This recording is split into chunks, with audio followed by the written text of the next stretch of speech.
Bismillahirrahmanirrahim. Assalamualaikum warahmatullahi wabarakatuh. Alhamdulillah wa syukurillah atas nikmat yang masih Allah berikan kepada kita semuanya. Kemudian salawat dan salam teruntuk untuk Nabi Muhammad sallallahu alaihi wasallam. Allahumma shalli ala Muhammad wa ala ali Muhammad. Apa kabar antum semuanya? Semoga dalam keadaan sehat walafiat dan kebaikan insyaallah dimanapun antum berada. Alhamdulillah pada pertemuan kali ini bertemu kembali dengan Ustazah Wiwi Oktavia dalam mata pelajaran fikih.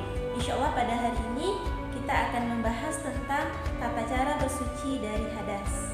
Sebelum pembelajaran kita mulai, baik sama-sama kita awali dengan membaca ta'awuz, basmalah dan selawat Nabi. A'udzubillahi minasyaitonirrajim. Bismillahirrahmanirrahim. Allahumma shalli ala Muhammad wa ala ali Muhammad. Semoga Allah berikan keberkahan pada pembelajaran kita kali ini. Hari ini kita akan membahas tentang hadas kecil. Hadas kecil merupakan hadas yang disucikan dengan cara wudhu dan tayamum.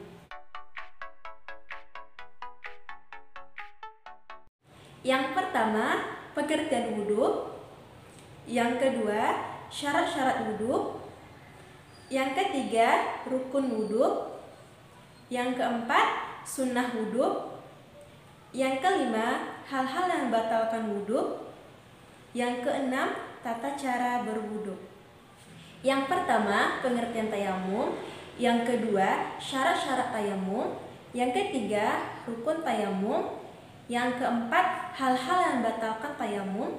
Yang kelima, tata cara tayamum.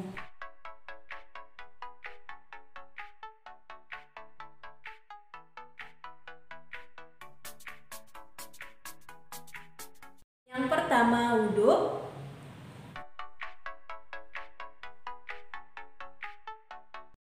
Pengertian wudhu. Apakah anak-anak ustazah ada yang tahu apa itu wudhu? Ya, wudhu secara bahasa adalah bersih atau indah. Sedangkan wudhu menurut istilah adalah kegiatan membasuh atau mengusap sebagian anggota tubuh dengan air yang suci lagi mensucikan. Perintah wudhu terdapat dalam surah Al-Maidah ayat 6 yang berbunyi, Bismillahirrahmanirrahim. Ya ayyuhalladzina amanu idza qumtum ilas shalah faghsilu wujuhakum wa aydiyakum ilal marafiq wamsahu bi ru'usikum wa arjulakum ilal ka'bain.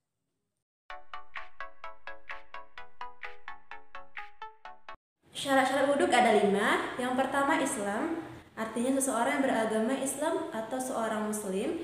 Yang kedua, mumayyiz, artinya seseorang yang sudah bisa membedakan antara yang hak dan yang batil, antara yang baik dan yang buruk. Yang ketiga, tidak berhadas besar. Yang keempat, memakai air yang suci dan mensucikan. Yang kelima, tidak adanya penghalang sampainya air ke kulit.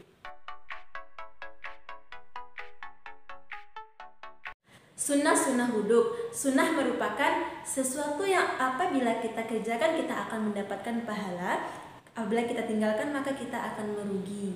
Adapun sunnah dari wudhu, yang pertama membaca basmalah, kemudian membasuh telapak tangan sampai pergelangan, kemudian berkumur-kumur, selanjutnya memasukkan air ke hidung, selanjutnya menyapu telinga luar dan dalam, kemudian membasuh anggota yang kanan terlebih dahulu dibandingkan dengan yang kiri.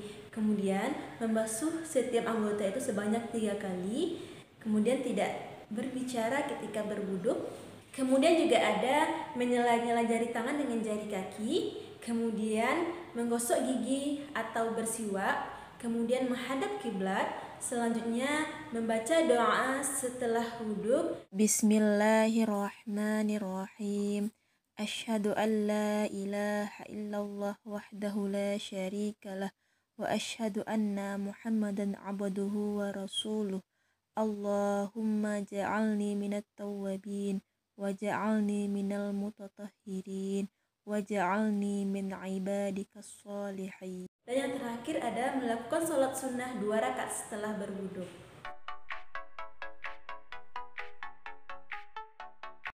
Rukun wudhu. Rukun merupakan sesuatu yang mesti ada. Ketika salah satu rukun tertinggal, maka tidak sahnya suatu ibadah atau perbuatan yang kita lakukan. Rukun wudhu ada 6. Yang pertama, niat.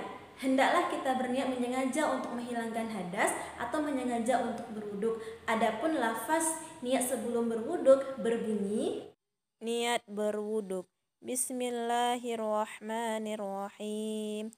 Nawaitu wudu'a li raf'il hadatsil asghari farada lillahi ta'ala. Artinya, aku berniat berwudu untuk menghilangkan hadas kecil fardu karena Allah Ta'ala. Yang kedua, membasuh wajah secara merata mulai dari batas tumbuhnya rambut sampai ke bawah dagu. Yang ketiga, membasuh tangan sampai ke siku. Yang keempat, menyapu sebagian kepala. Yang kelima, membasuh telapak kaki sampai ke mata kaki. Yang keenam, tertib, artinya berurutan dari awal sampai akhir.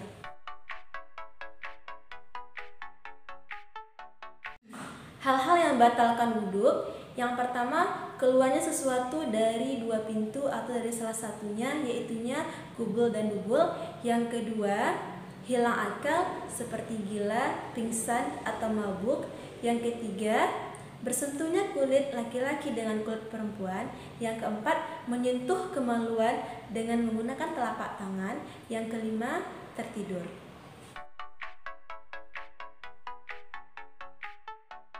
Pertama, membaca bismillah sambil mencuci kedua telapak tangan sebanyak 3 kali.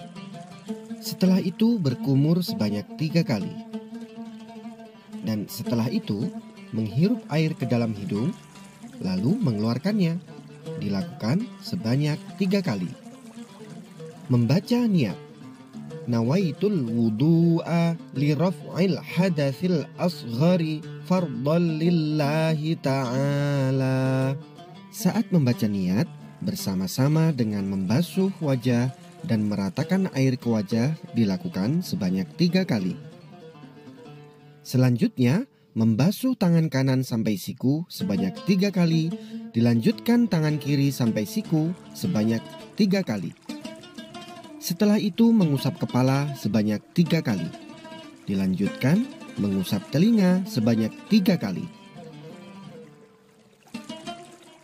Yang terakhir adalah membasuh kaki kanan sampai mata kaki 3 kali, lalu dilanjutkan kaki kiri sampai mata kaki sebanyak 3 kali juga. Setelah selesai berwudu, kita disunahkan mengangkat tangan agak tinggi, menghadap kiblat sambil membaca doa. Asyhadu an la ilaha illallah wahdahu la syarikalah wa asyhadu anna Muhammadan abduhu wa rasuluh. Allahumma ij'alni minat tawwabin waj'alni minal mutatahhirin waj'alni min ibadikas sholihin. Yang kedua, tayamum. Selanjutnya kita akan membahas tentang tayamum. Apakah anak ustazah ada yang tahu apa itu tayamum? Tayamum merupakan kegiatan mengusapkan debu yang bersih kepada muka dan kedua tangan sebagai pengganti wudhu dan mandi. Adapun alasan kita melakukan tayamum adalah yang pertama, uzur karena sakit. Artinya, ketika seseorang tidak bisa melakukan wudhu dengan menggunakan air karena sakit, maka ia dibolehkan dengan melakukan tayamum. Yang kedua, sedang dalam perjalanan. Yang ketiga, tidak menemukan air. Syarat-syarat tayamum. Yang pertama, sudah maksudnya waktu sholat. Yang kedua, sudah berusaha mencari air tapi tidak menemukannya, sedangkan waktu sholat sudah masuk. Yang ketiga, menggunakan debu yang bersih lagi baik. Yang keempat, menghilangkan najis terlebih dahulu jika ada.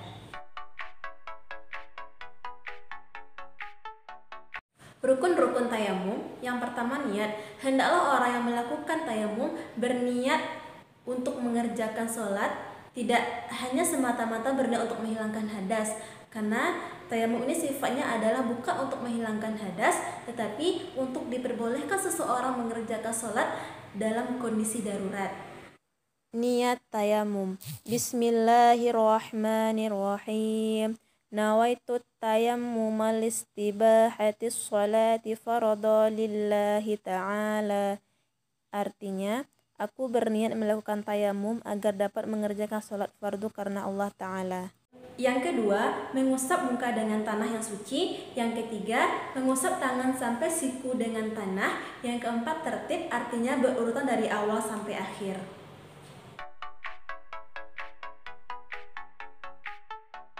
Hal yang membatalkan tayamum. Yang pertama, semua hal yang membatalkan wudhu. Yang kedua, adanya air. Artinya ketika seseorang menemukan air sebelum masuknya waktu salat, maka batallah tayamum yang telah dilakukan.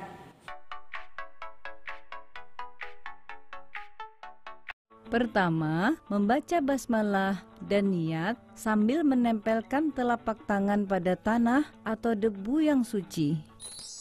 Bismillahirrohmanirrohim. Nawaitu tayamuma listibatis sholati fardolillahi ta'ala. Kedua, mengusap wajah hingga rata.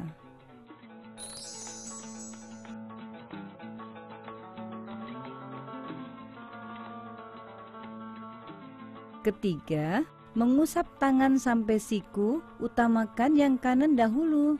Setelah selesai, lalu berdoa. Doa yang dibaca sama dengan doa setelah berwudu. Oke, sekian pembelajaran kita pada hari ini. Kesimpulan materi kita pada hari ini adalah hadas kecil adalah hadas yang bisa kita sucikan dengan cara berwuduk dan tayamum. Semoga materi kali ini bisa bermanfaat untuk kita semuanya dan bisa kita aplikasikan dalam kehidupan sehari-hari. Assalamualaikum warahmatullahi wabarakatuh.